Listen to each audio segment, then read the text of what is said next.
سارے جہاں کی تاریکی میں نور بکھرنے والا ہے، نور بکھرنے والا ہے دائی حلیمہ۔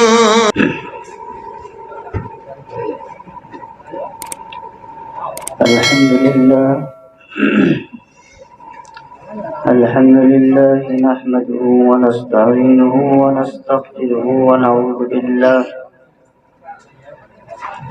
ونعوذ بالله من شرور أنفسنا ومن سيئات أعمالنا، من يهده الله فلا مضل له ومن يضلل فلا هادي له، ونشهد أن لا إله إلا الله، ونشهد أن سيدنا ومولانا وحبيبنا وشفيعنا محمدا صلى الله عليه وسلم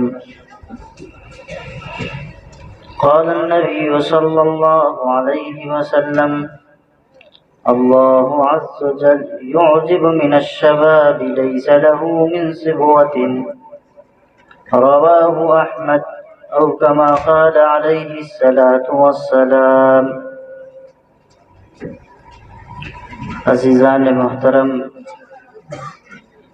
اور میرے نوجوان بزرگوں، پس پردہ بیٹھی ہوئی میری ماؤں اور بہنوں،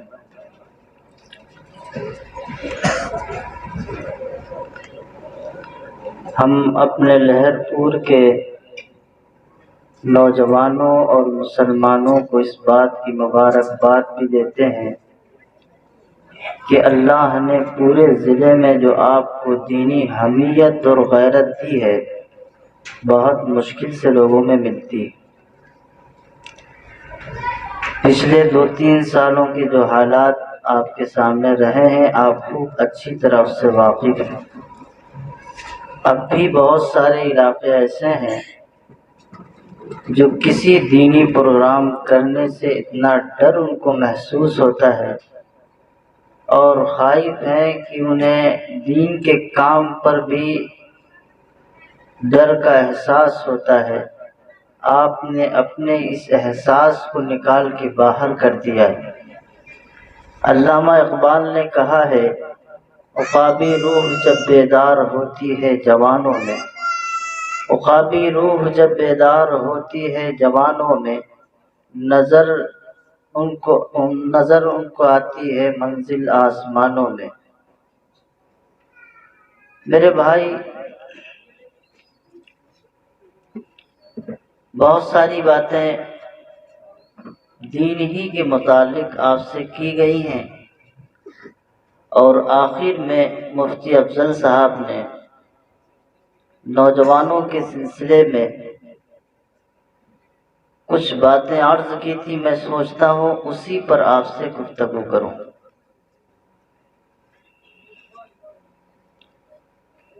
میں نے قرآن کریم کے علاوہ صرف نبی کریم صلی اللہ علیہ وسلم کا ایک ارشاد پڑھا ہے، جس کا مطلب یہ ہے کہ اللہ رب العزت نوجوانوں میں ایسے جوانوں کو پسند کرتا ہے جن کے اندر کوئی بے راہ روی نہ ہو۔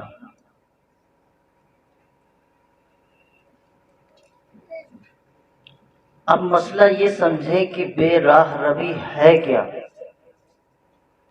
اور اللہ تبارک و تعالیٰ ایسے جوانوں کو پسند کرتا ہے جن کے اندر یہ صفت نہ ہو۔ میرے بھائی، آج کے اس موجودہ ماحول اور سماج میں ہمارے بزرگ اور بڑے اپنی آنکھوں سے روز حالات کا جائزہ لیتے ہیں تو ہم سے آ کر کے شکایت کرتے ہیں کہ آپ نوجوانوں کے حالات دیکھیں کس سمت پر جا رہے ہیں۔ یہ درد صرف ان بزرگوں کا ہوتا ہے جن بزرگوں کی جوانیاں پاک باز گزری،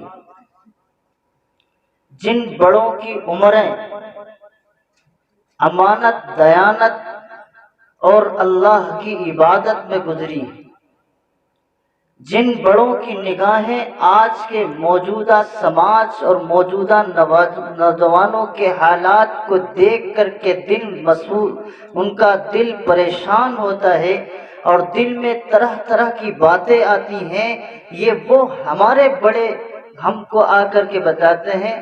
تو سچ تو یہ ہے کہ ہر عالم جس کی نگاہیں آج کے موجودہ سماج پر ہیں، وہ خوب اچھی طرح اس بات کو بھانپ رہا ہے۔ بے راہ روی ہے کیا؟ اللہ کے دین سے ہٹ کر کے، اللہ کے دین کی بغاوت کر کے۔ جس جوان کا یہ عالم ہے، نبی کریم صلی اللہ علیہ وسلم نے ایک حدیث میں ارشاد فرمایا، 7 لوگ ایسے ہوں گے جب عرش الہی اور اللہ کا جو سایہ ہوتا ہے قیامت کے دن، جب سارے انسان اس وقت پریشان ہوں گے اور ہر کوئی پریشانی کے اندر مبتلا ہوگا، اور اس وقت اللہ اپنی رحمت سے جو سایہ نصیب کرے گا، وہ 7 لوگ ہوں گے جن کو اللہ اپنی رحمت کا سایہ دے گا۔ ان میں اللہ کے پیغمبر نے فرمایا، پہلا وہ آدمی ہوگا جو امام یعنی عادل منصف حکمراں ہوگا، دوسرا وہ آدمی ہوگا جس نے اپنی جوانی کا آغاز من نشا فی عبادت ربی من شاب نشا فی عبادت ربی، کہ جس جوان نے اپنی جوانی کا آغاز اللہ کی عبادت سے کیا ہوگا، وہ اللہ کی رحمت کے سائے میں ہوگا۔ آپ اندازہ لگائیں، مئی اور جون کے مہینے میں اللہ اس دنیا اور دھرتی پر جب حرارت کو تیز کرتا ہے، سورج کی شعاؤں کو تیز کرتا ہے، انسان پریشانی میں مبتلا ہوتا ہے، انسان کی حالت یہ ہو جاتی ہے کہ اکثر گھرانے کے لوگ بیمار پڑ جاتے ہیں، بچے بیمار پڑ جاتے ہیں، لوگ بے ہوش ہو جاتے ہیں، اٹیک پڑ جاتا ہے، دل کی رگیں پھٹ جاتی ہیں، دماغ کی نسیں پھٹ جاتی ہیں۔ آپ اندازہ لگائیں کہ جب اللہ رب العزت اس دن، جس دن اتنی تیز کی شدت کی دھوپ ہوگی، انسان کو کوئی سایہ نصیب نہیں ہوگا، اس میں وہ 7 خوش نصیب ہوں گے، ان میں وہ نوجوان بھی ہوگا جس نے اپنی جوانی کا آغاز اللہ کی عبادت کے لیے کیا۔ آپ اندازہ لگائیں کہ اللہ تبارک و تعالیٰ نے نہیں بلکہ کائنات کا ہر نظام اور ہر سوسائٹی، ہر سماج جوانوں کو چاہتا ہے۔ کوئی تنظیم آتی ہے، وہ بھی کھڑی ہوتی ہے، جوانوں کو دیکھتی ہے۔ کوئی ادارہ آ کے دیکھتا ہے تو وہ جوانوں کو دیکھتا ہے، اور کسی قوم کے جوانوں کے حالات کو دیکھ کر کے اس قوم کے حالات کو فیصلے کے طور پہ بتایا جاتا ہے، آیا یہ قوم کامیاب ہے کہ ناکام ہے۔ ہر جگہ جوان ہر مسئلے کو بدلتے ہیں، بناتے ہیں، بگاڑتے ہیں۔ بلکہ میں دوسرے لفظوں سے کہوں کہ جوان ہی وہ قوم ہوتی ہے جن جوانوں کے کندھوں پر اتنی ذمہ داریاں ہیں، اگر ان ذمہ داریوں کو جوان ادا کریں، معاشرے میں اور علاقے میں اور ساری جگہوں پر انقلاب پیدا ہو سکتا ہے۔ کسی بات کو اگر جوان ٹھان لے تو دنیا کی کوئی طاقت ان کو گرا نہیں سکتی، وہ طوفانوں کا رخ موڑنے کی صلاحیت رکھتے ہیں۔ میرے بھائی، اس لیے جوانوں کی بڑی ذمہ داریاں، اللہ تبارک و تعالیٰ کے نبی نے فرمایا، اللہ تعالیٰ ایسے جوان کو پسند کرتا ہے جو جوان بے راہ روی کا شکار نہ ہو، غلط راستوں پہ نہ جاتا ہو، جس کے اخلاق غلط نہ ہو، جس کی نگاہیں غلط نہ ہو، جس کے ہاتھ غلط نہ کرتے ہو، جس کا پیر غلط نہ کرتا ہو، جس کے جسم کا ہر عضو اللہ کی اطاعت میں ہوتا ہو، جس کی صبح اللہ کی اطاعت میں ہو، اللہ کی عبادت میں ہو، جس کی شام اللہ کی عبادت میں ہو، جس کا صبح شام کا ہر مرحلہ اللہ کی تابعداری اور فرما برداری پہ ہو، اور پیارے پیغمبر جناب محمد الرسول اللہ کی شریعت اور سنت پر عمل کرنے والا ہو، اللہ ایسے جوانوں سے خوش ہوتا ہے۔ معاشرے کی بے راہ روی دیکھنا ہے، تو میرے بھائی مجھے بتانے کی ضرورت نہیں، آپ خوب جانتے ہیں۔ نوجوان بیٹھے ہیں یہاں پر، آپ اپنے گریبان میں جھانک کر کے دیکھیں، اللہ تعالیٰ نے جو تمہیں 24 گھنٹہ، اللہ نے جو زندگی کے ایک ایک لمحے گزارے ہیں، جو ایک ایک لمحے پیچھے گزار چکے ہیں، آپ اس میں خود کیلکولیٹ کریں، خود جوڑ کے دیکھیں کہ آپ کی زندگی کا کتنا حصہ اللہ کی فرما برداری میں اور کتنا نافرمانی میں گزرا۔ ہمیں اپنی جوانی پر ناز ہوتا ہے، اپنی قوت پر ناز ہوتا ہے۔ اللہ تو وہ ہے جو پہاڑوں جیسے رہنے والے انسان قوم ثمود کو، جنہوں نے اپنے برابر پہاڑوں کے اندر گھر بنائے تھے، اللہ نے اس قوم کو تباہ کر دیا، جن کی قوت کا یہ عالم تھا کہ جنہوں نے پہاڑوں کو کھرچ کھرچ کر کے اپنے عالیشان محلات تعمیر کیے تھے۔ لیکن قرآن کیا کہتا ہے؟ آپ قرآن اٹھا کے دیکھیے، اللہ تعالیٰ ایسی قوم کو تباہ و برباد کر دیتا ہے۔ اللہ وہ شان ہے، اللہ کی ذات وہ ہے۔ تم کتنے ہی قوت اور طاقت والے ہو اور تمہیں اپنی قوت پر کتنا ہی ناز ہو، لیکن اللہ کا جب فیصلہ آتا ہے تو بڑی سی بڑی طاقتیں چکنا چور ہو جاتی۔ قرآن کہتا ہے قوم ثمود کے بارے میں، قوم عاد کے بارے میں، جیسے انہوں نے شہر بنائے، آج تک کیا قیامت تک کے شہر نہیں بن سکتے۔ جو مکان انہوں نے تعمیر کرائے، آج تک ایسے کوئی تعمیر مکان نہیں کر سکتا۔ جس ٹھاٹ اور بھاٹ کے ساتھ انہوں نے زندگی گزاری ہے، آپ بھی نہیں گزار سکتے۔ لیکن انجام کیا ہوا؟ کذبت ثمود بتغوا، اپنی شرکسی کی بنیاد پر قوم ثمود نے بھی اللہ کے دین کو جھٹلایا اور پیغمبروں کو جھٹلایا، رسولوں کو جھٹلایا، ان کی تعلیمات کو پسے پشت ڈال دیا۔ اللہ نے پھر اس قوم کو بھی تباہ کر دیا۔ آج ہم سکون کا سانس لے رہے ہیں، اللہ اس امت پر ایک بارگی عذاب نہیں نازل کرے گا۔ قوم ثمود کو جس طرح تباہ کیا، اس طرح امت محمدیہ کو تباہ نہیں کرے۔ قوم عاد کو جس طرح تباہ کیا، اس طرح اس امت کو تباہ نہیں کرے گا۔ میرے پیغمبر حضرت محمد الرسول اللہ صلی اللہ علیہ وسلم نے ہمارے لیے دعا مانگی ہے، الہی ہماری امت کو ایک بار کی تباہ مت کریے۔ یہ لاج رکھی ہے حضرت محمد الرسول اللہ کی زبان کی، حضرت محمد الرسول اللہ کے مانگے ہوئے دعا کی، ورنہ جو ہمارے اعمال ہیں، جو ہماری حالتیں ہیں، ہم سے چھپی نہیں ہیں۔ ہم رات کے اندھیرے میں اور دن کے اجالے میں، کون ایسا گناہ ہے جس گناہ کو پہلی قوموں نے نہیں کیا، پچھلی قوموں میں نہیں ہوا، اور اللہ نے اس قوم پر عذاب مسلط نہیں کیا۔ قرآن اٹھائیے، قرآن سے بہترین ہمارے پاس تو کوئی نمونہ ہی نہیں۔ اگر پچھلی قوم کی تباہی اور بربادی دیکھنی ہے، قرآن اٹھائیے، قرآن کے ایک ایک لفظ وعدے کرتے ہیں۔ اللہ کہتا ہے اس قوم کو اس وجہ سے گمراہ تباہ کیا، اس قوم کو اس وجہ سے مارا، اس قوم کو اس وجہ سے زمین سے اٹھایا اور زمین کے اندر دھسا دیا۔ قرآن کہتا ہے اس قوم کو اس وجہ سے پتھروں کی بارش کر کے ایک ایک کو چن چن کے مار دیا۔ ہر کسی کے پیچھے اللہ کی نافرمانی نظر آئی۔ بے راہ روی اسی کو تو کہتے ہیں جب اللہ کے حکموں کی پاسداری نہ کی جائے۔ جوانوں، اگر حسن دیکھنا ہے تو حضرت یوسف کا دیکھو۔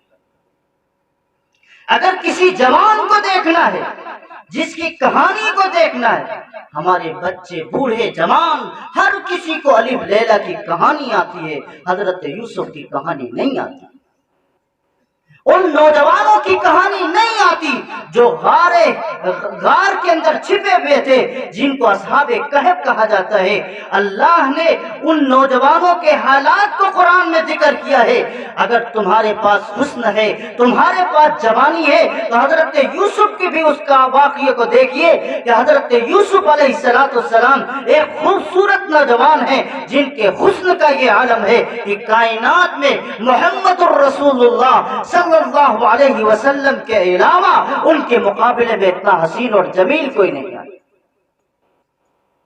ان کے حسن کا یہ عالم ہے کہ وہاں مصر کی عورتیں جن کے چہرے کو دیکھ کر کے اپنی ہاتھ کی ہتھیلیاں کاٹ لیں، وہ حسین جمیل انسان حضرت یوسف علیہ السلام کی جب کہانی قرآن ذکر کرتا ہے تو یوں ہی نہیں کرتا کہ یہ یوسف کا واقعہ ہے۔ احسن القصص، دنیا میں جتنی کہانیاں ہیں، جتنے واقعات ہیں اور جتنی چیزیں ہیں، اگر کسی کو دیکھنا ہے تو یوسف علیہ السلام کی کہانی کو دیکھ۔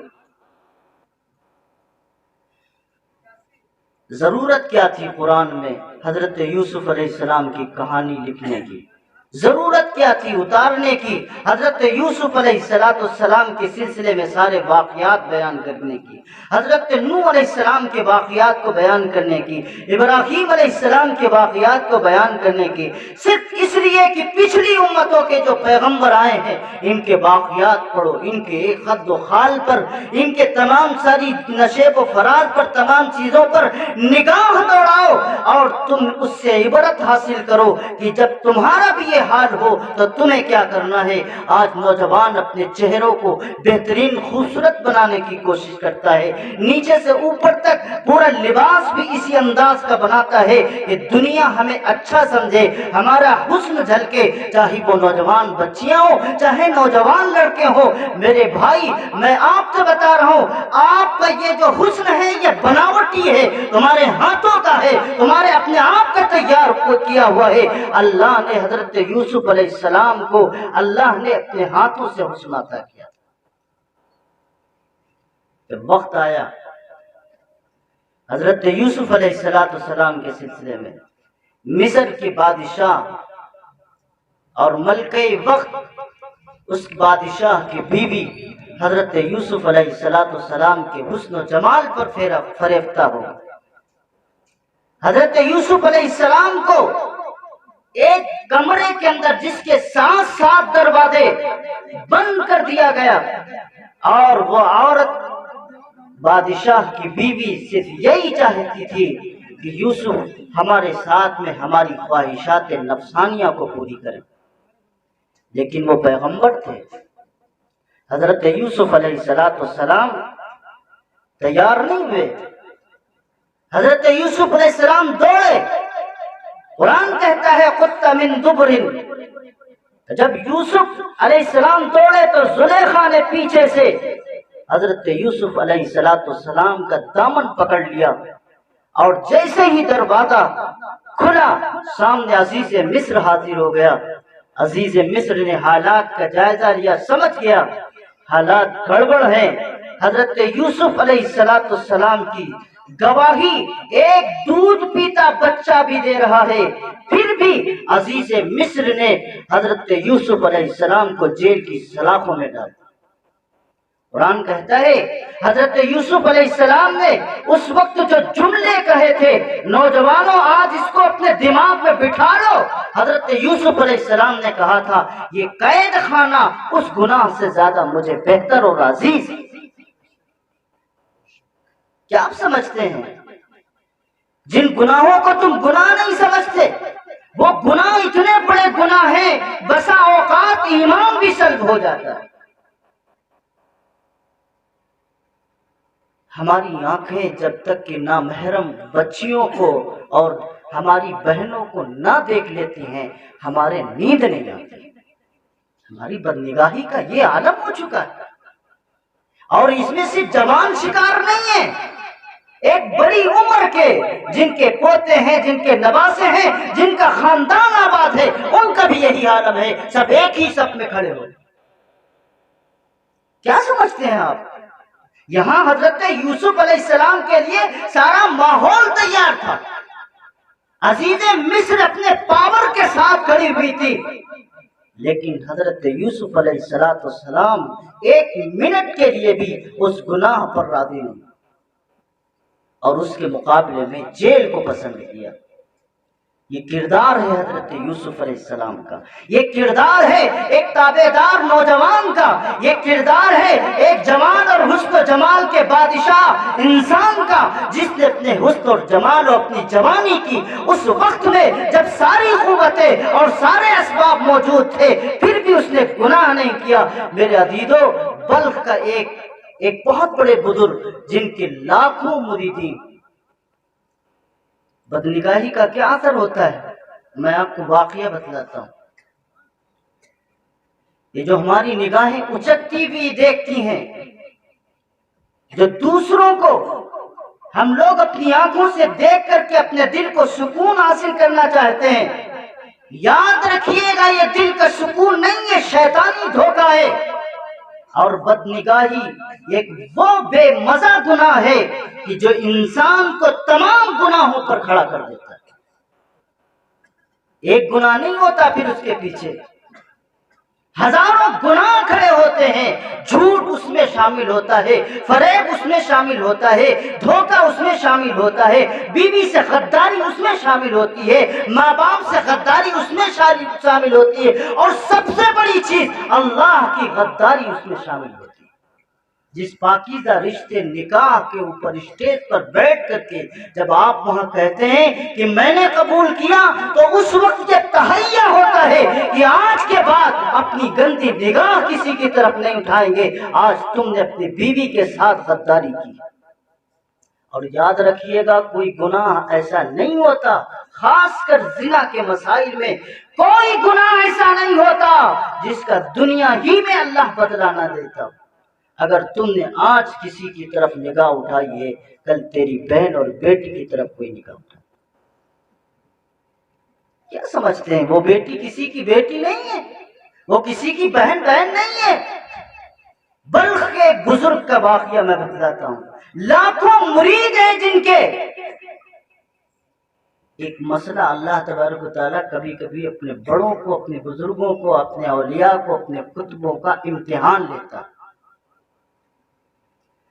اس کا مطلب یہ نہیں ہے کہ اولیاء اللہ گمراہ نہیں ہو سکتے، یا ان کی طرف اللہ کی طرف سے کوئی مہر نہیں ثابت ہو جاتی کہ وہ اسی پر قائم رہیں گے۔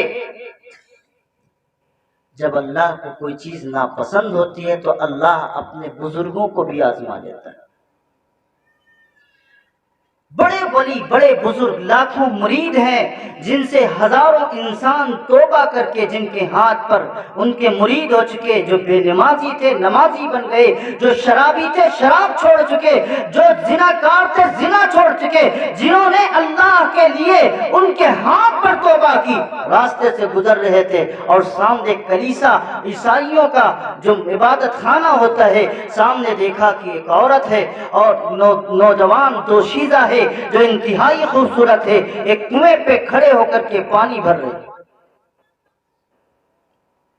نگاہ اٹھی، اٹھنے کے بعد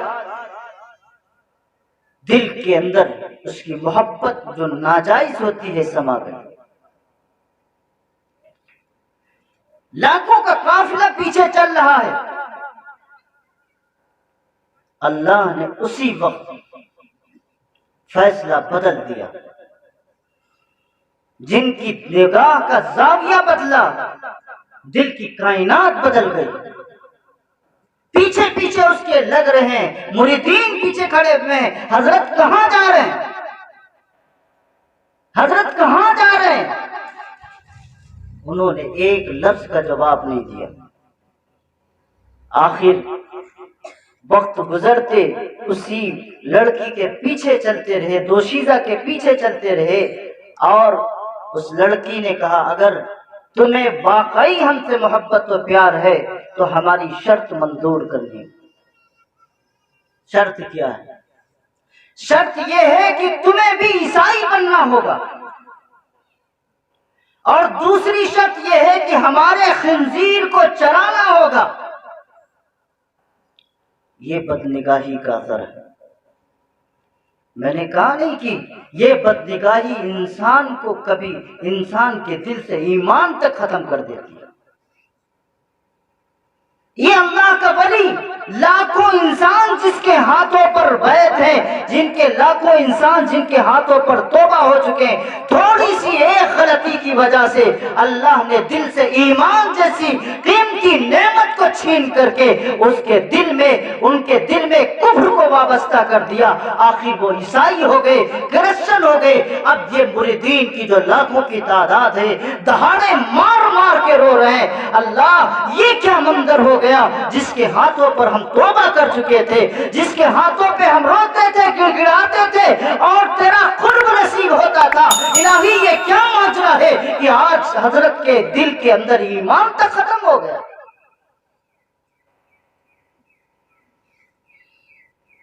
میرے بھائی، جس کو ہم گناہ نہیں سمجھتے، یہ وہ گناہ ہے جو ہزاروں گناہوں کا سبب ہوتا ہے۔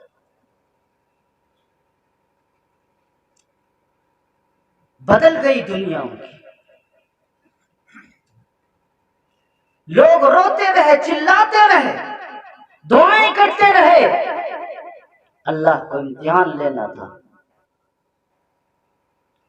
کوئی آ کے کہتا ہے کہ حضرت آپ سے میں نے فلاں سورت سنی تھی، قرآن سنا تھا، وہی قرآن کی تلاوت کر دیجئے۔ وہ کہتے ہیں کہ مجھے کچھ نہیں پتا میں نے کیا پڑھایا تھا۔ کوئی آ کے کہتا ہے فلاں حدیث آپ سے سنی تھی، آپ پھر سے سنا دیجئے۔ کہتے ہیں مجھے کچھ نہیں پتا میں نے کیا بتایا۔ یہ نحوست ہوتی ہے بدنگاہی کی۔ کیا سمجھتے ہیں آپ؟ اس سے کچھ بھی نہیں ہوتا۔ پاک باز نگاہیں، جب نگاہیں پاک باز ہوتی ہیں تو دل پاک باز ہوتا ہے۔ جب دل پاک باز ہوتا ہے تو انسان کے ساتھ جو اعمال ہوتے وہ صحیح صاف ستھرے ہوتے ہیں۔ اسی لیے حدیث میں لکھا ہے کہ کسی کے گھر میں بھی جب جاؤ، آداب ہے، طریقے ہیں اس کے۔ مسلمانوں کا شیوا نہیں ہے کہ بغیر کسی اجازت کے کسی کے گھر میں یوں ہی داخل ہو جائے۔ ہمارے ہاں تو کوئی تہذیب ہی نہیں باقی بچی۔ ایسا لگتا ہے کہ مسلمانوں سے ساری تہذیب چھن گئی۔ جا رہے ہیں بغیر اجازت کے، چچا کا گھر ہے، وہ جی چچا کا گھر ہو نہیں اپنا گھر ہو، تب بھی تمہیں آواز دے کر کے بتانا پڑے گا میں آ رہا ہوں۔ پتہ نہیں تمہاری بہن کس حالت میں بیٹھی، پتہ نہیں تمہاری ماں کس حالت میں بیٹھی بھی ہے۔ اسلام تو یہ سکھاتا ہے، جو اپنے گھر پر اتنی پابندی بتاتا ہے تو دوسرے کی تو بات بہت بڑی۔ بدل گیا وقت ولی کا۔ اب کیا ہوتا ہے، بیٹھ کے دعائیں مانگتے ہیں، لیکن دعاؤں سے اللہ تبارک و تعالیٰ تقدیریں بدل جاتی ہیں۔ نگاہیں مرد مومن سے بدل جاتی ہیں تقدیریں۔ دعاؤں کا بڑا اثر ہوتا ہے۔ مانگنے کے لیے بیٹھ گئے، الہی ہمارے پیر جی کو پھر سے ہمیں دے دے۔ ایک گناہ کیا، اللہ نے اتنی بڑی سزا دے دی۔ پھر حضرت رحمت اللہ علیہ کے دل میں پھر ایمان کی شمع روشن ہوئی، دوبارہ کلمہ پڑھا، اور کلمہ پڑھنے کے بعد اب پھر وہی لوگ آتے ہیں، کہتے ہیں حضرت فلاں سورت سنا دیجئے، فوراً سناتے ہیں۔ پھر پوچھتے ہیں آپ سے اس وقت جب پوچھا گیا تھا تو آپ نے بتایا نہیں، تو کہنے لگے مجھے تو یہی نہیں پتا تھا کہ میں مسلمان ہوں کہ نہیں، کلمہ کیا ہوتا ہے مجھے پتا نہیں، قرآن کیا ہوتا ہے مجھے پتا نہیں، دین کیا ہوتا ہے مجھے پتا نہیں۔ یہ نحوست ہے اس بدنگاہی، اسی کا نام تو بے راہ روی ہے۔ کیا سمجھتے ہیں کہ آپ زندہ ایک عورت کو، ایک بچی کو دیکھ لیں، یہی بدنگاہی ہے؟ موبائل اسکرین پر اگر کسی کی تصویر چل رہی ہے نامحرم کی، اسے دیکھنا بھی بدنگاہی ہے۔ تقوی کا یہ عالم ہونا چاہیے کہ جو بھی تصویر ہو اس طرح کی، اس سے بچنا چاہیے، اجتناب کرنا چاہیے۔ میرے بھائی اور بزرگ دوستو، اس لیے بے راہ روی میں سب سے بڑی بنیاد یہ ہے، نوجوانوں کا حال یہ ہے کہ جب ہمارے یہ بچے گھروں سے اس انداز میں 15-16 کے بعد میں جو ان کا سسٹم ہوتا ہے، جو اسٹینڈ ہوتا ہے، بڑا عجیب و غریب ہوتا ہے۔ ایسے وقت میں ماں باپ کو خاص کر فکر کرنی چاہیے۔ یہ 15-16 سال کی عمر جو ہوتی ہے، اس میں ہمارے ماں باپ بالکل تساہلی کا کام کرتے ہیں۔ یہ عمر ہوتی ہے جو ان کے اندر سسٹم اللہ نے بنایا ہے، وہ بھاگتے ہیں بلوغت کی طرف۔ جسم کے اندر ایک سسٹم عجیب غریب ہوتا ہے کہ جس سے ان کو بچانا اس وقت بہت اہم ہوتا ہے۔ ایسے موقع پر ہم دھیان نہیں دیتے، بچے نکل بھاگتے ہیں، پھر باہر گلیوں میں، ماحول شہر میں جو ہے سب جانتے ہیں۔ کتنے جنازے آپ نے اٹھا لیے تیز رفتار گاڑیوں کے ایکسیڈنٹ کی وجہ سے۔ ہے کیا ان کے اندر؟ کیا تھا ان کے اندر؟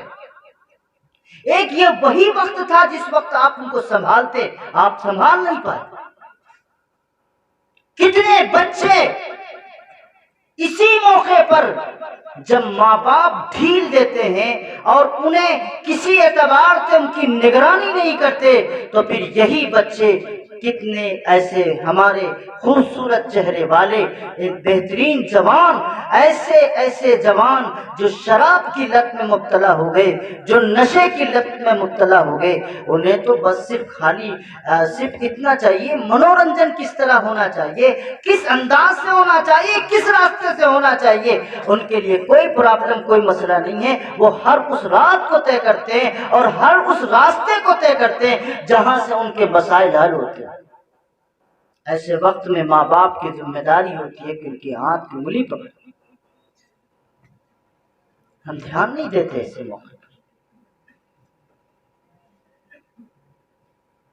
طبقہ بڑا لمبا طبقہ، موبائل رکھنا کوئی گناہ نہیں ہے، موبائل کا استعمال جس انداز سے ہوگا اس اعتبار سے اس کا فیصلہ۔ آپ نے شوق میں بچوں کو موبائل دے دیا، کیا کر رہے ہیں؟ آپ نے کبھی تجزیہ کیا ہے؟ کبھی آپ نے اپنے بچوں کے بارے میں غور کیا ہے؟ معاف کیجیے گا میرے بھائی، بڑے یہاں بیٹھے ہیں تو بڑے ادب سے میں کہتا ہوں، آپ سے جب کوئی خیر خواہی میں آ کر کے بھی شکایت کر دے کہ آپ کے بچے کی لائن تبدیل ہو رہی ہے، تو آپ یہ کہتے ہیں کہ کعبہ کی تقدس کی قسم کھا کر کے کہتے ہیں کہ میرا بچہ دنیا میں سب سے زیادہ پاکیزہ ہے۔ یہی سب سے بڑا غلط خیال ہے۔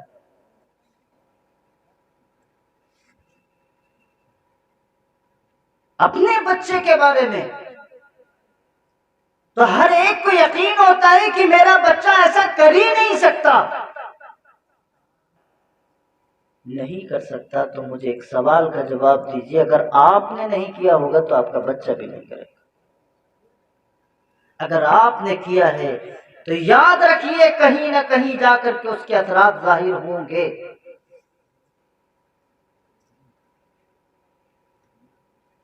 اس لیے اپنے بچوں کی فکر کریں۔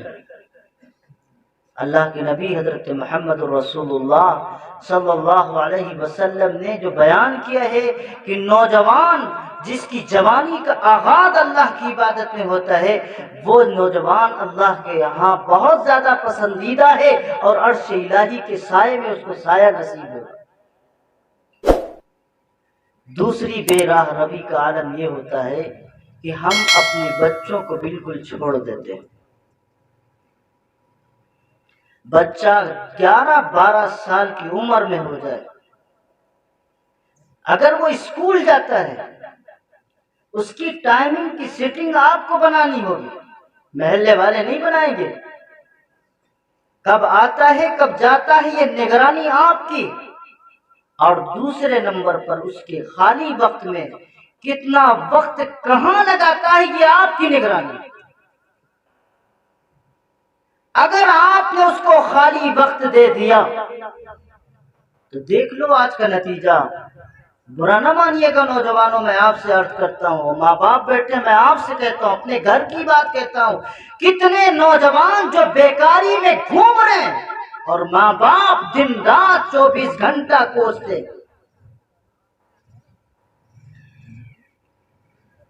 میرے نوجوانوں یاد رکھیے گا، ماں باپ سے زیادہ محبت بھی کوئی نہیں کرتا، اور ماں باپ کی بے تکی بددعائیں تمہیں تباہ و برباد کر دیں گی۔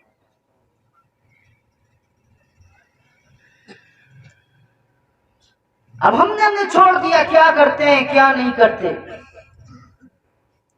اگر وہ گھر میں بھی رہے تو موبائل پر گیمز پہ لگے ہوئے ہیں، فیس بک پر، واٹس ایپ پہ، اور ایسے ایسے گیم جن میں ہزاروں نوجوان بچے اپنی جان کو دے چکے ہیں۔ مجھے آپ ایک تجزیے کے طور پہ بتائیے، جب نوجوان پوری رات کے حصے میں پوری رات جب موبائل پہ کالی کرے گا اور وہ بے ٹائم سوئے گا، چلیے میں مفتی ہوں، عالم ہوں، کسی ڈاکٹر کو پکڑ کے پوچھ لیجئے، اللہ کا قرآن 1400 سال پہلے کہہ چکا ہے، وَجَعَلْنَا اللَّيْلَ لِبَاسًا، ہم نے رات کو لباس بنایا ہے۔ مفسرین لباس کی تعریف کرتے ہیں، لباس کیا ہوتا ہے؟ لباس چین اور سکون کا ذریعہ ہوتا ہے، لباس جسم کو راحت دیتا ہے، لباس جسم کو فرحت دیتا ہے، لباس جسم کو چوک و چابند کرتا ہے، لباس انسان کی شخصیت کو واضح کرتا ہے، لباس وہ ہوتا ہے جو تمام عیوب کو پرد کر دیتا ہے، پردے میں ڈال دیتا ہے۔ اللہ نے جب قرآن کو، نوم کو، نیند کو لباس کہا ہے تو اس کی وجہ یہ ہے میرے بھائی، جب پوری نیند لے گا تو اسے کوئی کسی طرح کی مشکل نہیں آئے گی، نہ اس کو دماغی کوئی پریشانی ہوگی، نہ دل کی کوئی پریشانی ہوگی، نہ جسم کی پریشانی ہوگی، نہ پیٹ کی پریشانی ہوگی۔ نوجوانوں کی قطاریں لگی ہیں دواخانوں پر، ڈاکٹروں پر، میڈیکل کالجوں پر، آخر ہوا کیا ہے؟ ایک نوجوان ہے جس کا حال یہ ہونا چاہیے کہ کہتے ہیں اپنے جملے میں کہ اگر اسے اسٹیل بھی دے دو تب بھی وہ اپنے پیٹ میں ہضم کر لے، لیکن آج وہ قبض کا بیمار ہے، آج وہ پیٹ کا بیمار ہے، آج وہ دل کا بیمار ہے، آج اس کی نگاہیں کمزور ہیں، آج وہ انتہائی کمزور ہے، اور نوجوان کہا جاتا ہے۔ لاکھوں روپے ماں باپ اپنے نوجوانوں کے پیچھے خرچ کر، وہ وقت آنے سے پہلے اپنی بچے کی نگرانی کیجیے۔ اللہ کے نبی حضرت محمد رسول اللہ صلی اللہ علیہ وسلم نے ارشاد فرمایا، دینی مجلس کے ہٹ کر کے عشاء کی نماز کے بعد فوراً سونے کی پابندی کرو۔ جو نوجوان، جو لوگ بھرپور اپنی نیند رات کو لیتے ہیں، اللہ کبھی بھی، یہ نظام قدرت بھی ہے اور نظام دنیا بھی ہے کہ اللہ تبارک و تعالیٰ کبھی بھی کسی بھی معاملے میں ان کے جسم کے اندر کوئی تبدیلی اور کسی طرح کا معاملہ نہیں آ سکتا۔ میڈیکل سائنس ریسرچ کر کے بتلاتی ہے۔ آج ہمارا یہ عالم ہو چکا، امت مسلمہ کے نوجوانوں کی جو خصوصیات تھی وہ ساری خصوصیات ختم ہو گئی۔ ایک بج جاتا ہے، دو بج جاتا ہے، محلے کے باہر بیٹھے ہوئے نوجوان، چاہے وہ کیرم کھیل رہے ہو یا کسی بھی معاملے کے اندر مبتلا ہو، 5-6 نوجوان بیٹھ کر کے رات کو 2 بجے جو گزارتے ہیں، یہ میرے پیغمبر حضرت محمد الرسول اللہ صلی اللہ علیہ وسلم کے امت کے جوانوں کا حال نہیں ہو سکتا۔ ہم 60 سال 50 سال جو لے کر کے آئے ہیں، ہمارا ایک منزل ہے، ہمارا ایک سسٹم ہے، بغیر ہم اس سسٹم سے نہیں چل سکتے۔ نتیجہ کیا ہوتا ہے؟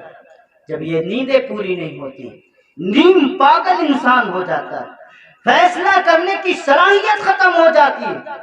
آپ ڈھونڈیں گے محلوں کے اندر ایسے نوجوانوں کو جن کے اندر فیصلہ کرنے کی صلاحیت نہیں ہوتی، ختم ہو جاتی، جو کبھی کبھی کسی بڑے بڑے مسائل میں گھبرا اٹھتے ہیں، جبکہ نوجوان کا عالم تو یہ ہوتا ہے جب کوئی عزم کر لے، کوئی ارادہ کر لے، تو دنیا کے پہاڑ کے برابر بھی طوفان اگر آ جائیں تو اپنے عزم اور ارادے کے اندر ایک قدم بھی پیچھے نہیں ہٹا سکتا۔ یہ سارے اثرات ہوتے ہیں اس بے راہ روی کے۔ اور پھر اتنا ہی نہیں، ایک نظام کے تحت آپ دیکھیے، تجربہ کیجئے، جو ٹائم آپ کھانے کا سیٹ کریں گے اسی ٹائم پر آپ کو تقاضے کا احساس ہوگا۔ آپ نے اس ٹائم کو سیٹ کرنے کے بجائے اگر اس میں گڑبڑ کی آپ نے تو آپ کا نظام ہضم بھی خراب ہوتا ہے، بے چینی ہوتی ہے، سکون ختم ہو جاتا ہے، اکارت ہو جاتا ہے۔ آپ کسی کے مقابلے میں جو نیند ہے یہ اللہ کی بہت بڑی نعمت ہے۔ جب اللہ کسی سے نیند کی نعمت کو اٹھا لیتا ہے تو اسی کا نام پاگل اور مجنون ہوتا ہے۔ جب اللہ کسی سے نیند کی نعمت کو اٹھا لیتا ہے تو دل کی دھڑکنیں بڑھ جاتی ہیں یا گھٹ جاتی ہیں، جسی کو آج اپنی زبان میں اس کو کہتے ہیں بلڈ پریشر ہائی ہونا اور کم ہونا۔ اور ہمیں اور آپ کا، ہمارا سب کا ایمان ہے اللہ کی ذات وہ ہے کہ جس کے ہاتھ میں اور جس کے قبضے قدرت میں پورے انسانوں اور پورے کائنات کے دل ہیں، اور دل کا چلانا نہ چلانا اور دل کا بٹھانا نہ کرنا یہ ساری قوت اللہ کے ہاتھ میں۔ جب نظام گڑبڑ ہوتا ہے، چھوٹے چھوٹے 17 18 سال کے بچے، 21 سال کے بچے، 22 سال کے نوجوان بچے، کیا پتا لگا کہ اچانک اٹیک آ گیا اور دنیا سے چلا۔ ایک وجہ نہیں ہوتی، ہزاروں وجہ ہوتی، اور ان میں سب سے بڑی وجہ بے راہ روی کا شکار ہونا۔ اور جب بے راہ روی کا شکار ہوتا ہے تو اس کی جگہ پر غلط دواؤں کا استعمال کرتا ہے، اور جب دواؤں کا استعمال کرتا ہے وہ دوا اگر ایک چیز میں فائدہ کرتی ہے تو 75 چیزوں میں نقصان بھی کرتی ہے۔ اس لیے میرے بھائی، یہ کھلے لفظوں میں آپ سے کر رہا ہوں اور یہ کہہ رہا ہوں کہ نوجوانوں اپنے آپ کو سنبھالو، سدھارو۔ آپ کے ہاتھ پر اور آپ کے کندھے پر بڑی ذمہ داریاں ہیں۔ تمہارے بوڑھے باپ تم کو اس نظر سے دیکھ رہے ہیں، کل کوئی ہمارا سہارا بنے گا، ہماری لاٹھی بنے گا، ہماری ضرورت کے لیے کھڑا ہوگا، اور تمہارا یہ حال ہوتا ہے اس بے راہ روی کی وجہ سے تم اپنے باپ سے کہیں زیادہ بوڑھے اور کمزور نظر آتے۔ تو اس لیے میرے بھائی اور میرے نوجوانوں، میں آپ سے کہتا ہوں ابھی وقت ہے سنبھلنے کا، ابھی وقت ہے سدھرنے کا۔ اپنے ماحول کو چینج کرو، تبدیل کرو۔ کچھ نہ کرو تو کم از کم صحیح ٹائم سے سونا اور کھانا اور اٹھنا اور جاگنا کر لو۔ میں آپ کو ایک مثال سے بتلاتا ہوں۔ اللہ نے جو کائنات کا نظام بنایا ہے، آپ نے دیکھا ہوگا صبح اور شام درختوں پر، یہ جو پیڑوں پر بیٹھ کر کے چڑیاں چہچہاتی ہیں، قرآن کہتا ہے بکرتم و اصیلا، یہ صبح اور شام اللہ کا ذکر کرتی ہیں۔ کائنات کی کوئی چیز ایسی نہیں ہے جس کو اللہ نے بنایا نہ ہو اور وہ اللہ کا صبح اور شام ذکر نہ کرتی ہو۔ آپ انہیں دیکھیں گے سورج ڈوبتے ہی وہ اپنے گھونسلوں کے اندر گھس جاتی ہیں، اور سورج نکلنے سے پہلے وہ اپنے گھونسلوں سے باہر کو آ جاتی ہیں۔ آپ دیکھیں گے کہ اللہ کے اس نظام کے تحت آپ کبھی کسی کتے کو، کبھی کسی جانور کو، کسی پرندے کو آپ اٹھا کے دیکھیں اسے رزق کہاں ملتا ہے، رزق کہاں سے آتا ہے؟ میرے بھائی، ہمارے ایمان تبدیل ہو گئے، عقیدے تبدیل ہو گئے۔ ہم نے سوچا کہ اگر رات بھر ہم یہ کام نہیں کریں گے، ہم یہ معاملات طے نہیں کریں گے، صبح کو کھائیں گے کیا، رکھیں گے کیا، کھلائیں گے کیا؟ یاد رکھیے میرے بھائی، اللہ تعالیٰ نے تمہارے لیے رزق کا وعدہ کر رکھا ہے۔ اور جو قوم صبح اٹھ کر کے اللہ کی عبادت کرتی ہے اور پھر اللہ کے فضل کو، اللہ کی روزی کو تلاش کرتی ہے، اللہ اس قوم کو کامیاب کر دیتا ہے۔ بات نقل کرنے کی ہے، آپ کے حوصلے پست نہیں کرنا چاہتا، لیکن اس ملک کے اندر ایک قوم آباد ہے جو صبح 4 بجے اٹھتی ہے، جن کے پاس مذہب کا نام تک نہیں ہے، جن کے عقیدے غلط، جن کا سارا دنیا کا رہن سہن، ساری چیزیں، رسومات جو بھی کرتے ہیں وہ انسانیت سے ہٹ کر کے ہیں، لیکن ان کا صرف ایک معمول ہے، وہ صبح 4 بجے اٹھتے ہیں اور صبح 4 بجے اٹھنے کے بعد پورے اپنی فیلڈ میں وہ چلتے ہیں، چکر لگاتے ہیں، دوڑ کرتے ہیں، اپنے آپ کو مضبوط و تیار کرتے ہیں۔ ان میں بعض آپ کو کبھی 60 سال کے، کبھی 70 سال کے، کبھی 80 سال کے، کبھی 40 سال کے لوگ ملیں گے، مائیں ملیں گی، بہنیں ملیں گی، اور وہ صبح کو جلدی اٹھتے بھی ہیں اور شام کو جلدی سوتے ہیں۔ آج ان کے کاروبار کے مقابلے میں پورے ہندوستان میں دوسری قوم نہیں ہے۔ اشارہ سے سمجھ لیجئے، مجھے نام بتانے کی ضرورت نہیں۔ اب چاہتے ہیں کہ واقعی تجارت کی لائن سے بھی آپ مضبوط ہو، جسم اور اپنی قوت کے اعتبار سے بھی مضبوط ہو، اللہ کے نبی حضرت محمد الرسول اللہ صلی اللہ علیہ وسلم کے ہر ایک چیز کو نوٹ کریے گا، اور ہر نبی کے لائی ہوئی اور دی ہوئی شریعت میں جتنی چیزیں ہیں وہ صرف اس لیے نہیں ہے کہ وہ محض اللہ کی عبادت ہے، بلکہ انسانیت کی کامیابی کے راز ہیں۔ آج جب دوسری قوموں نے ان تمام چیزوں کو طے کر لیا اور اس کے بنائے ہوئے نظام کے مطابق اپنی زندگی کسی نہ کسی اعتبار سے اٹھا لی، آج وہ قومیں کامیاب ہیں۔ اس لیے نوجوانوں، اگر واقعی چاہتے ہو کہ تجارت کی لائن میں بھی مضبوط ہو تو اپنے سونے اور اٹھنے کے نظام کو پابند کر لو، اور جو اللہ نے تمہارے لیے لازم قرار دیا ہے کہ تم امانت داری سے کام کرو گے، خیانت سے کام نہیں کرو گے، جو وعدہ کرو گے پورا کرو گے، تم اس مزاج پہ کھڑے ہو جاؤ، ہم تمہیں کسی میدان میں فیل ہونے نہیں دیں گے۔ لوگ سمجھتے ہیں کہ تجارت کرنا صرف دنیا کا کام ہے، یہ بھول ہے آپ کی۔ تجارت کرنا صرف دنیا کا کام نہیں ہے۔ وَمَا خَلَقْتُ الْجِنَّ وَالْإِنسَ إِلَّا لِيَعْبُدُونَ، قرآن کہتا ہے ہم نے انسان اور جناتوں کو محض اپنی عبادت کے لیے پیدا کیا ہے۔ اس کا مطلب یہ نہیں ہے کہ 5 وقت کی نماز پڑھ لینا اور سنت صبح شام اور پورے 5 وقت 24 گھنٹے کی زندگی میں صرف یہی کرتے رہنا اور تجارت کی طرف دھیان نہ دینا اور رزق معاش کی طرف دھیان نہ دینا، اللہ کی روزی کی تلاش کی طرف دھیان نہ دینا۔ قرآن کہتا ہے فَاسْعَوْا إِلَىٰ ذِكْرِ اللَّهِ، اللہ کے ذکر کی بھی طرف آؤ، اور پھر قرآن کہتا ہے وَانْتَشِرُوا، زمین پر پھیل جاؤ اور اللہ کے فضل کو تلاش کرو، اللہ کی روزی کو تلاش کرو، اللہ نے جو نظام بنایا ہے اس نظام کے تحت اپنی تمام روزی کو تلاش کرو۔ یہ اللہ کا حکم ہے۔ تمام پیغمبروں نے تجارت کی، رسولوں نے تجارت کی ہے، اولیاء اللہ نے تجارت کی ہے۔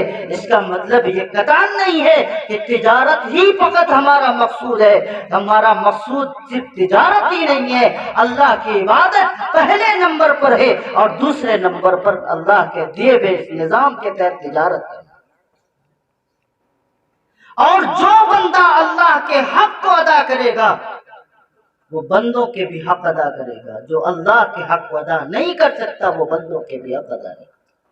جو اللہ کے ساتھ وفاداری کرے گا وہ انسانوں کے ساتھ وفاداری کرے گا، جو اللہ کے ساتھ وفاداری نہیں کرے گا وہ انسانوں کے ساتھ بھی وفاداری نہیں کر سکتا۔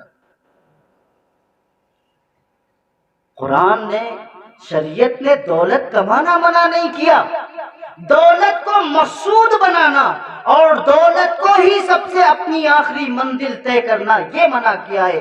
یہ مزاج قارون کا تھا، یہ مزاج فرعون کا تھا، یہ مزاج حامان کا تھا، یہ مزاج شداد کا تھا، اللہ نے انہیں اسی زمین پر تباہ و برباد کر دیا۔ تجارت کرو، تجارت حضرت عثمان جیسی، کیا سچی تجارت تھی، کیا سچا اور پاکیزہ ماحول تھا۔ کون عثمان غنی؟ آج ان کے سخاوت اور ان کے اللہ کے راستے میں خرچ کی مثالیں دنیا کے انسان قیامت تک کے نہیں دے سکتے۔ جس عثمان غنی رضی اللہ تعالی عنہ کے پاس اللہ نے تجارت کے بدولت جو دولت دی تھی، اسی دولت کو جب اللہ کے پیارے پیغمبر حضرت محمد الرسول اللہ نے مدینے کے کنویں کے سلسلے میں کہا تھا، یہ یہودی کا کنواں ہے، اگر اسے مسلمان کوئی خرید کر کے دیتا ہے میں اسے جنت کی بشارت دیتا ہوں، عثمان غنی کھڑے ہو گئے اور اس کنویں کو خریدا۔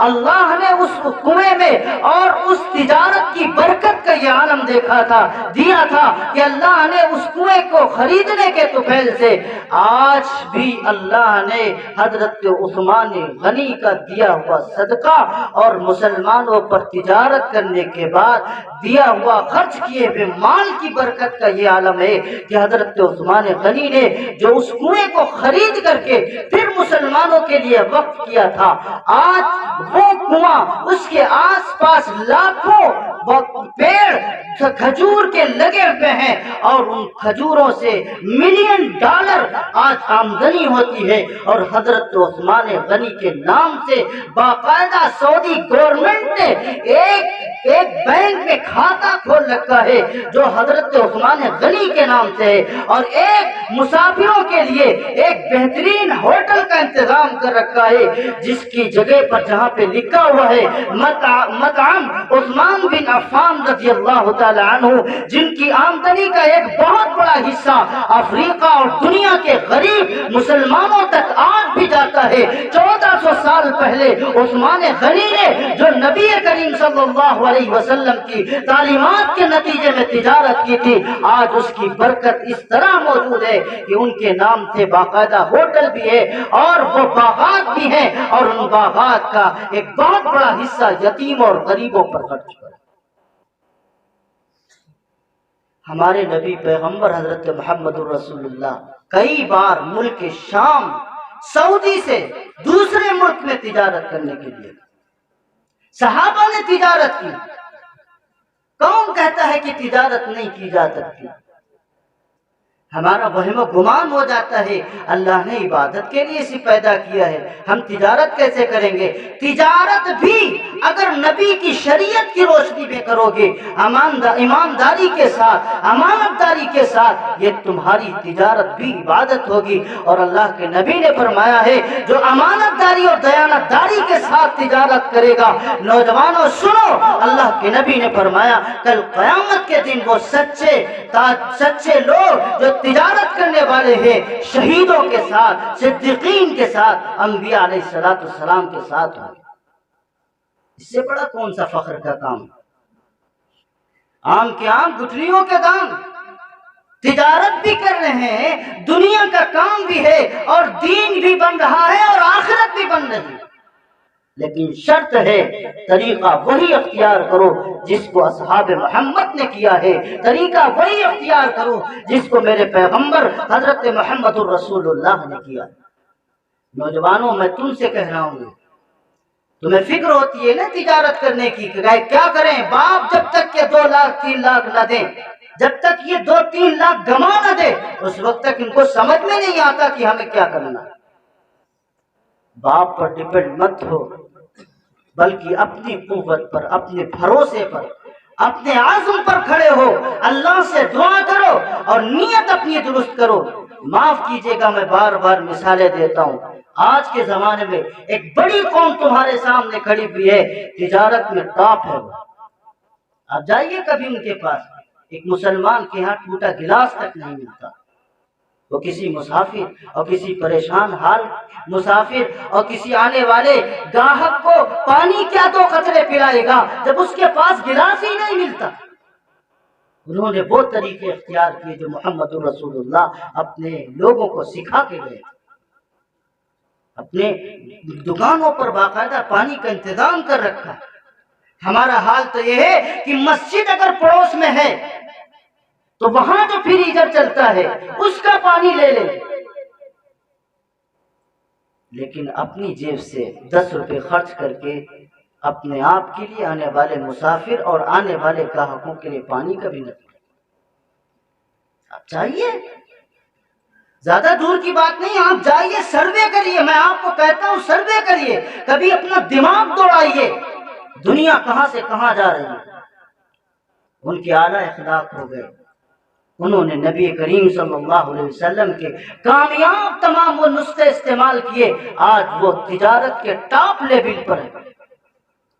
اگرچہ ان کے پاس ایمان نہیں ہے، وہ مسلمان نہیں ہے، وہ ہماری طرح سے مسلمانوں کے نام نہیں لیتے، لیکن انہوں نے وہ اصول اختیار کیے ہیں کہ جن اصولوں کی بنیاد پر آج اللہ نے تجارت کے میدان میں انہیں ترقی دی ہے، اور اللہ نے کوئی گارنٹی نہیں لے رکھی کہ جو ان اصولوں کو مسلمان اگر کریں گے تو انہیں کامیابی ہوگی، اگر ان کو کوئی دوسرا کرے گا تو کامیابی نہیں ملے گی۔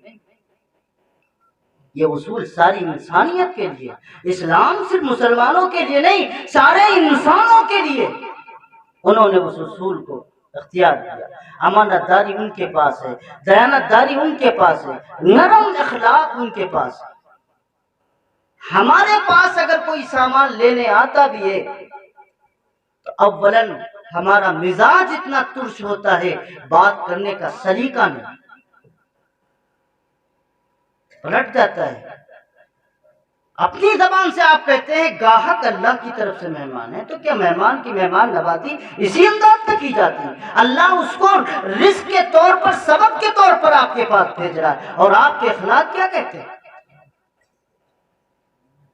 آپ سامان بیچتے ہیں، واپسی کا نام نہیں لیتے، بھگا دیتے ہیں اس کو، گالیاں دیتے ہیں، لڑنے جھگڑنے پہ اتر جاتے ہیں، جبکہ اسلامی طریقہ یہ نہیں ہے۔ اگر کسی نے خریدا ہے اس کو پورا حق ہے، اگر وہ چیز سمجھ میں نہیں آ رہی ہے تو آپ کے پاس واپس کریے۔ آپ اپنے دکان پر لکھ کر کے لگا دیجئے کہ جو بھی آپ مال لیں گے اور لینے کے بعد اگر آپ کو پسند نہ آئے آپ پھر واپس کر دیجئے، کیونکہ یہ ہماری اسلام سکھاتا ہے۔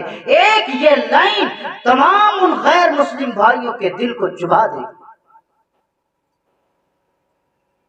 جب انسان کو خود اتنا وہ ہوگا کہ بھائی ایسی دکان ہے جہاں مال لینے کے بعد ہم واپس بھی کر سکتے ہیں، تو یہ بڑے اعلیٰ قسم کے لوگ، بڑے اچھے لوگ، لوگوں کے دلوں میں آپ سے محبت پیدا ہو۔ لیکن آپ کرتے تو الٹا،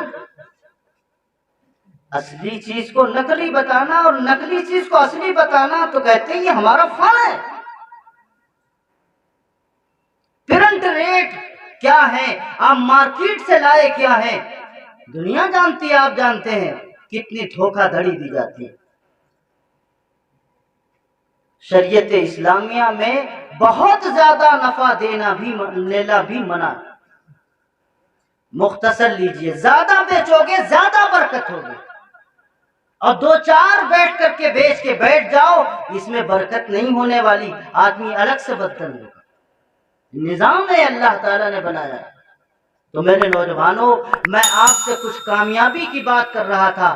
اگر آپ کو دنیا اور دین کے اعتبار سے، دونوں اعتبار سے کامیابی حاصل کرنی ہے، اول نمبر پر اللہ رب العزت نے جو آپ سے کہا ہے کہ جو جوان اللہ کی عبادت میں اپنی جوانی کا آغاز و شروعات کرتا ہے اللہ اس سے خوش ہوتا ہے۔ اور یاد رکھیے گا، اللہ اگر خوش ہوگا تو سارے ماحول تمہارے لیے تیار ہے۔ اگر اللہ خوش نہیں ہے تم کروڑوں روپے کسی تجارت اور کامیابی کے لیے طے کر لو کہ ہمیں کروڑوں روپے لگانا ہے اور پھر ہمیں امبانی بننا ہے یا فلاں بننا ہے، نہیں بن سکتے جب تک اللہ نہ چاہے۔ تو اللہ کی چاہت اسی وقت پوری ہوگی جب آپ اللہ کی محبت میں اپنی جوانی کا آغاز اللہ کے اعتبار سے کریں۔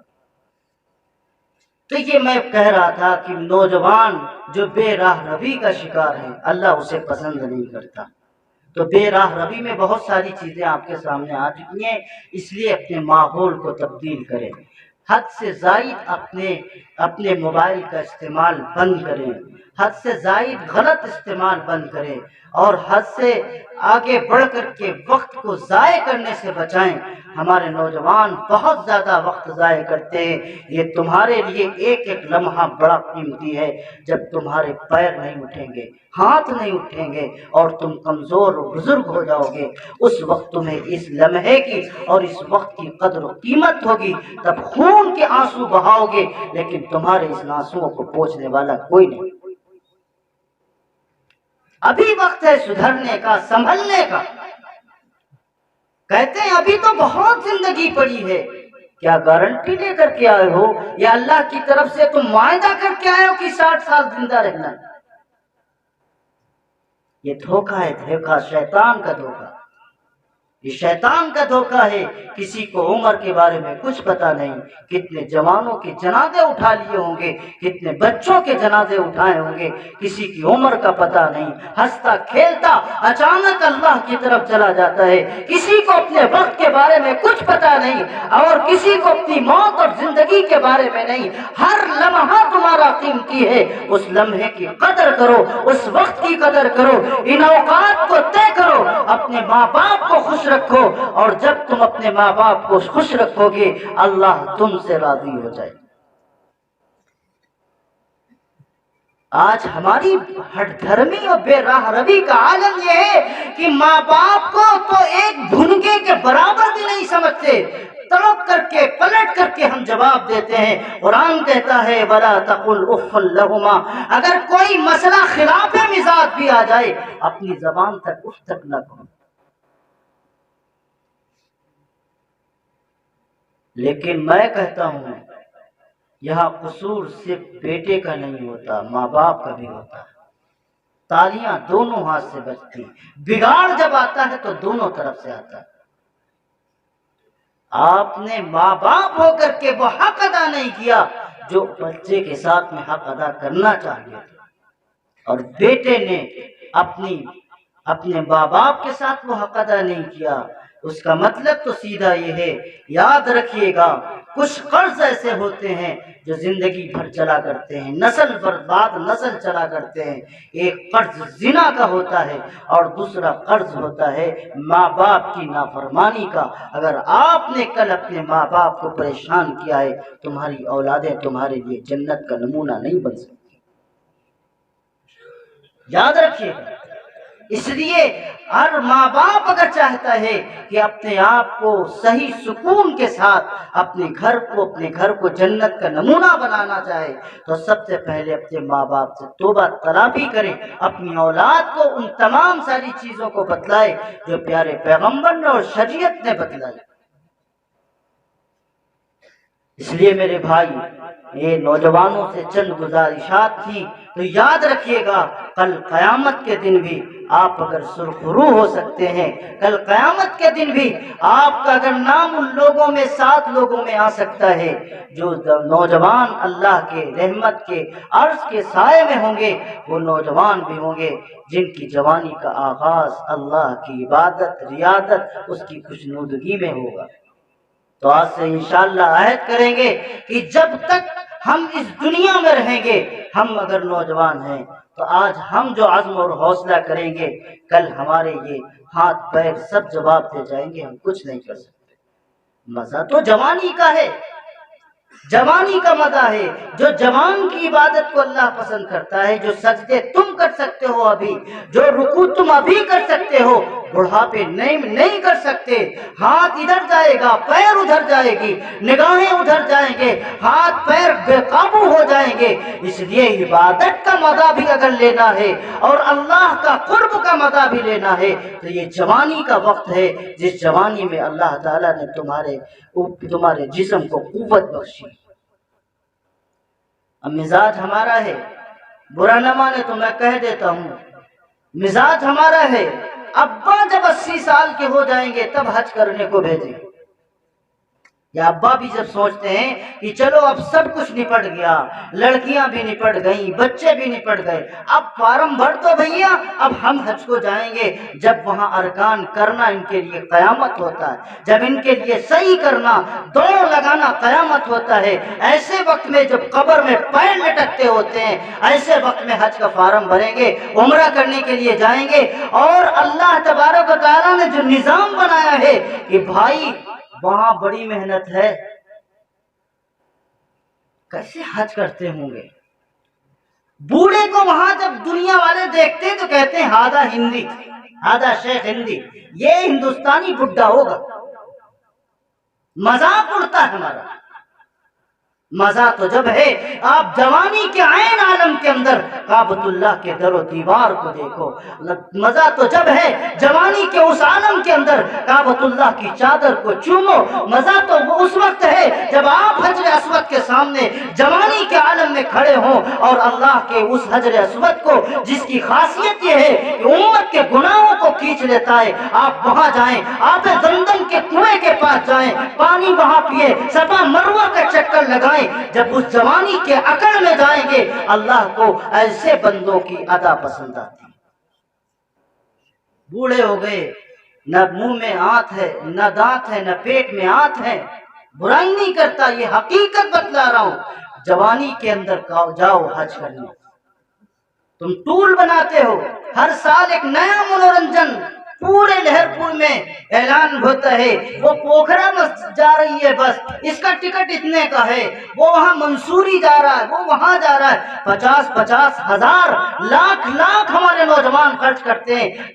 کم از کم آپ ایک بار سوچیں، جو رزق اللہ نے تمہیں دیا ہے اس کی ناقدری کہاں کر رہے ہو، کن جگہوں پر کر رہے ہو؟ اگر تمہیں جنت کے نمونے دیکھنے ہیں، جنت کی ہوائیں دیکھنی ہے، اگر تمہیں جنت کی تمام خوشحالیاں دیکھنی ہیں، آؤ محمد الرسول اللہ کے شہر میں چلو، مدینے چلو، کعبہ کی طرف در و دیوار کو دیکھو، تمہارا ایمان بھی تازہ ہوگا، اور جو تمہیں وہاں نمونہ ملے گا دنیا میں کہیں نہیں مل سکتا۔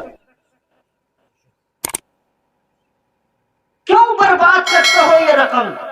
کیا سمجھتے ہو کہ مٹی ہو جائیں گے؟ کل تمہارے بارے میں اللہ سوال نہیں کرے گا۔ اگر اللہ نے کسی عالم کو علم دیا ہے تو اس کے علم کا بھی سوال ہوگا، اگر کسی کو مال اور دولت دی ہے تو اس دولت کا بھی سوال ہوگا۔ ایک غریب آدمی 5,000 سال پہلے جنت میں اس لیے داخل ہو جائے گا کیونکہ اس کے پاس مال و دولت کا کوئی حساب نہیں، لیکن اگر کوئی مالدار ہے اسے حساب دیتے دیتے دیتے دیتے کتنے سال گزر جائیں اس کا اندازہ بھی نہیں ہے۔ یہ اللہ کا کرم اور رحم ہوگا کہ اللہ اپنے مخصوص بندوں کے جب حساب و کتاب پر لینے آئے گا تو جیسے ہم اپنے مخصوص لوگوں کے حساب و کتاب کو نظر انداز کر دیتے ہیں، رکھو بھائی جو تم نے دیا بس ٹھیک ہے، اگر یہ اللہ کی طرف سے ہے تو سمجھ لیجیے بچ گئے، اگر اللہ نے جانچ پر بٹھا دیا تو بچ نہیں سکتے۔ اس لیے جوانی، مال، دولت، وقت، ساری چیزیں اللہ کی مرضی کے مطابق قربان کریے، دیکھیے اللہ تمہاری دین اور دنیا کو سب کو اللہ بحال کر دے گا۔ آخر میں ایک بات اور عرض کر دیتا ہوں، تمہارے اندر اگر کتنی بھی غربت ہو، دو کام کر لو، انشاءاللہ اللہ تمہارے قدموں میں دولت کی نچھاور کر دے۔ ایک یہ ہے کہ آپ اپنی زندگی کو پاکیزہ بنا کر کے وقت پر نکاح کر لیجیے۔ ماں باپ بیٹھے ہیں، سب سے بڑا المیہ ہے یہ، ہم سوچتے یہ ہیں کہ جب تک بیٹا کمانے والا نہ ہو جائے اس وقت تک نکاح نہیں کرے، یہ نظریہ آپ کا غلط ہے۔ اللہ کی ذات وہ ہے جب بیٹا بچہ ماں کے پیٹ کے اندر آتا ہے اللہ رزق کا انتظام پہلے کر دیتا ہے۔ تم کو کس نے خدا بنا دیا؟ تم رزق کے خود خدا بن گئے کہ جب تک ہم نہیں چاہیں گے اس وقت تک نکاح نہیں ہوگا، کیونکہ رزق کا مسئلہ ہے۔ تم خدا بن گئے۔ خدا رازق ہے۔ وما من دابۃ، اللہ کہتا ہے کوئی جاندار دنیا کا ایسا نہیں ہے جس کو اللہ نے کائنات میں نہ بنایا ہو اور اس کی روزی روٹی کا انتظام اللہ کے ہاتھ میں نہ۔ اب وہ مقدر کا مسئلہ ہے، کسی کو اللہ دولت بے پناہ دے، کسی کو کم دے، یہ بھی مقدر کی بات ہے۔ اور اس میں بھی یہ کبھی امتیاز نہیں رکھنا چاہیے یہ فلاں آدمی ہے جس کے پاس کروڑ پٹی ہے، اللہ تعالیٰ اس سے خوش ہوگا اور اس بنیاد پر اللہ دولت دیتا ہے۔ ہماری زبان سے جو شکوے کے الفاظ نکلتے ہیں اللہ ہم سے خوش نہیں ہے اس لیے یہ دولت نہیں دے رہا ہے، اس لیے اللہ تعالیٰ ہمیں مال نہیں دے رہا ہے، یہ میرے بھائی گمراہی کے الفاظ ہیں۔ ممکن ہے کبھی آپ کا ایمان بھی آپ سے رخصت ہو جائے۔ اللہ مال جب دیتا ہے تو اس کے پیچھے بھی تمام حقوق وابستہ ہوتے ہیں۔ اگر وہ حقوق کی ادائیگی کرتا ہے تو کل قیامت کے دن ایسا مالدار بھی اللہ کا قریبی ہوگا، اللہ کا پیارا ہوگا۔ اگر اس نے حقوق کی ادائیگی نہیں کی، مزدوروں کی مزدوری مار لی اور اس سے ادا نہیں کیا، یا جس کے حق تھے اس کے حق کو ادا نہیں کیا، یا غلط طریقے سے استعمال کیا ہے اور زکوٰۃ نہیں دیتا، صدقات نہیں دیتا، نیک کاموں میں خرچ نہیں کرتا، یاد رکھیے گا میرے بھائی کل قیامت کے دن اسے ایک ایک پائی کا حساب دینا۔ یہ تو جوانی اور اس وقت جو ہمارے ماحول بزرگوں کا بنتا چلا جا رہا ہے، بڑوں کا بنتا چلا جا رہا ہے کہ ہم بچے کا نکاح اس وقت کریں گے جب وہ کما کر کے ہم کو دے دے گا۔ ہم نے سماج پر اتنا بوجھ ڈالا ہے نکاح کے سلسلے میں۔ نکاح تو اتنی آسان اللہ کے نبی نے بتلایا ہے، جتنی 2 رکعت نفل نماز ہوتی ہے، جتنا ٹائم لگتا ہے، جتنا وقت لگتا ہے، اگر نکاح پہ آ جائے کوئی آدمی تو ہزاروں نکاح روز مسجدوں میں ہو جائے، لیکن ہم نکاح کرتے ہی کہاں؟ ہم تو تمام وہ تہذیبیں، وہ سماج جو ہمارے سامنے کھڑا ہوا ہے، جو تہذیبیں غیروں کی ہیں وہ ہم نے اختیار کی ہیں۔ ایک صحابی ہیں اللہ کے نبی کے پاس پہنچ گئے، ہاتھ میں ان کے پیلے نشان تھے، تو اس زمانے میں ایک گھاس چلا کرتی تھی، اسے لگایا کرتے تھے خوشی کے موقع پر۔ اللہ کے نبی نے کہا کیا تم نے شادی کر لی؟ صحابی کہتے ہیں اللہ کے نبی ہاں شادی کر لی۔ بھائی بے نکاحی کی یعنی جس کا مطلقہ کی ہے یا کنواری کی ہے، شادی شدہ جو پہلے شادی ہو چکی تھی، جس کو اپنے سماج میں جو بھی کہتے ہو، تو انہوں نے کہا کہ نہیں ہم نے کنواری تو نہیں کی ہے۔ اللہ کے نبی نے آگے بتلایا کنواری کرتے تو اچھا تھا، بہرحال وہ تفصیل کا مسئلہ نہیں ہے، بات مجھے یہاں عرض کرنی ہے۔ اللہ کے نبی نے ایک مرتبہ بھی صحابی رسول سے نہیں کہا مجھے کیوں نہیں پوچھا؟ وہ لندن میں صحابی رہتے تھے۔ ہم نے سماج میں اتنا زیادہ اپنی ذات پر بوجھ بنا رکھا ہے، باپ اور ماں باپ، والدین اور معاشرہ کماتے کماتے اپنی عمر کو ضائع کر دیتا ہے، صرف ایک مقصد کے لیے کہ بچے کی شادی ہو جائے۔ بچی ہے تو اس کی فکر کرتا ہے، ان کی عمریں بیت جاتی ہیں۔ لڑکیوں اور بچیوں میں کاش کہ ہم اس مرحلے سے فری ہو جائیں تو انہی بچوں پہ جو شادیوں میں خرچ کرتے ہیں سادہ سا نکاح کر لیں۔ اس میں میں بھی شامل ہوں اور آپ بھی شامل ہیں، میں کوئی دودھ کا دھلا نہیں۔ سادہ سا نکاح کر لیں، جو پیسہ بچتا ہے اس میں بچے کو، بہو کو، بیٹے کو عمرہ کرا دیں، کر کے آؤ عمرہ، نکاح کر کے آؤ، نکاح کرو، عمرہ کر کے آؤ، حج کر کے آؤ۔ حج کرنے کے بعد، عمرہ کرنے کے بعد اللہ تبارک و تعالی تمام رزق کے دروازے کھول دیتا ہے۔ جن کا اللہ نے حج قبول کیا ہے، آپ ایک فہرست اٹھا کے دیکھ لیجئے، وہ کل کو غریب تھے، ان کے پاس کچھ نہیں تھا، آج اللہ نے بے پناہ دولت دی۔ سروے کر لیجئے، لیکن شرط ہے کہ وہ اس کا حج قبول ہوا ہو، اور قبول ہونے کی علامت کیا ہے کہ وہ اگر پہلے بگڑا تھا تو اب اتنا سدھرا ہو، اتنا سدھرا ہو کہ اس کے اندر کوئی برائی باقی نہ بچی، کیونکہ حدیث میں آتا ہے جو حج کرتا ہے، حج کرنے کے بعد واپس آتا ہے، وہ ایسا ہو جاتا ہے جیسے ماں کے پیٹ سے ابھی بچہ پیدا ہو۔ اللہ سارے گناہ کو معاف۔ تو کرو گے انشاءاللہ؟ وعدے تو بہت کرتے ہو، کرتے نہیں۔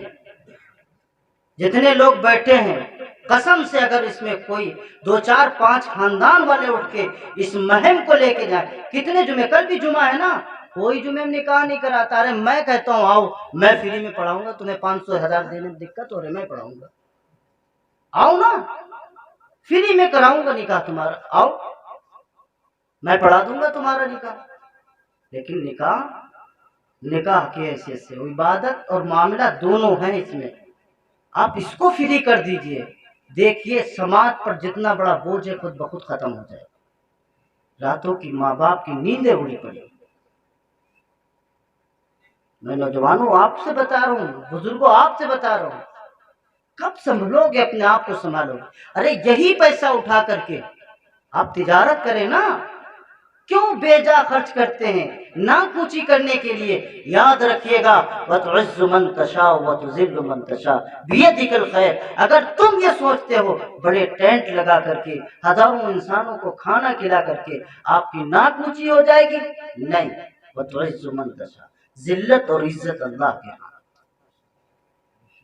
ہاں گنجائش ہے آپ کھلا سکتے ہیں، لیکن میرے بھائی اس میں بھی احتیاط کرنے کی ضرورت ہے۔ میں اپنے بارے میں بھی کہتا ہوں اور تمام لوگوں کے بارے میں کہتا ہوں، یہی پیسہ بچا کر کے آپ بچے کو کھڑا کریے تجارت پر، مضبوط کریے انہیں تجارت کے میدان پر۔ آپ جائیے مالیگاؤں اس علاقے میں، بہت سارے لوگ جانتے ہوں گے، رشتہ داریاں ہوں گی، کیا نکاح ایسے ہی ہوتے جیسے ہمارے یہاں ہوتے؟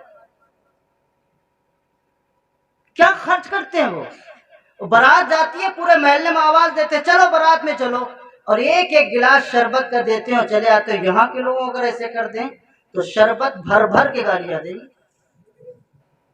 نہیں دیں گے؟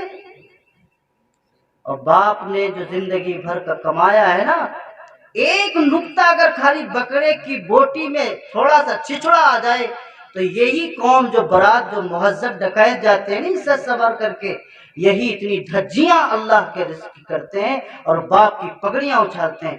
یاد رکھیے گا تم اس کے گھر پہ اور دروازے پہ جا کر کے کسی کے بیٹی کے باپ کی دھجیاں اڑاتے ہو، کل کو تمہارے یہاں بھی بیٹی اور بہن ہونے والی۔ کیوں عزت کا تماشا کرتے ہو؟ اس لیے میں آپ کو صرف یہ تمام وہ چیزیں بتلا رہا ہوں، اگر واقعی طور پر آپ سمجھنا چاہتے ہیں ان تمام ساری چیزوں کو دیکھیں۔ دنیا ناراض ہوتی ہے تو ہونے دیجئے، کوئی پڑوسی ناراض ہوتا ہے تو ہونے دیجئے، آپ اسی طریقوں کو اختیار کیجئے جس طریقے سے صحابی رسول نے نکاح کیا، اور محمد الرسول اللہ سے بڑا کوئی ہو سکتا ہے؟ آپ سمجھ سکتے ہیں کہ نہیں؟ کائنات کا سردار پیغمبر کو بھی دعوت نہیں دی، ایک بار بھی پیغمبر نے اپنے شکوے کا الفاظ نہیں نکالا۔ ہم تو دعا کرتے ہیں، دیکھتے ہیں جب کبھی کہ بہت آدمی مختصر انتظام کر کے نپٹا دیتا ہے، میں دعا کرتا ہوں کہ چلو مجھے نہیں پوچھا کوئی بات نہیں ہے، اگر کوئی شکوہ بھی میرے سامنے دیکھا مفتی صاحب ہمیں پوچھا تک نہیں، تم کون ہوتے ہو؟ ارے بھائی آپ ہیں کون؟ دوسروں کی روزی روٹی پر اور دوسروں کے کھانے پر نیت کیوں باندھے بیٹھے ہو؟ اللہ جو تمہیں کھلا رہا ہے اسی پر شکر ادا کرو، اسی پر شکر ادا کرو۔ نہیں پوچھتا تو کوئی مسئلہ نہیں ہے، لیکن یہاں تو سارا مسئلہ ناک کا ہے۔ اپنی ناک سیدھی کر دو، اللہ تمہیں سیدھا کر دے۔ کرو گے انشاءاللہ؟ نوجوان اگر طے کر لے کہ ہمیں اسی طرح کرنا ہے، سارے کام آسان ہیں۔ سارا لفڑا تو انہی کا ہے، اور دوسرا لفڑا وہ گھر کے اندر، سمجھ گئے نا؟ سارے مسائل وہیں سے بگڑتے ہیں۔ ماں اور بہنوں سے میں گزارش کرتا ہوں آپ بھی سمجھیں وقت کے تقاضے کو، اپنے نوجوانوں کو دیکھیں۔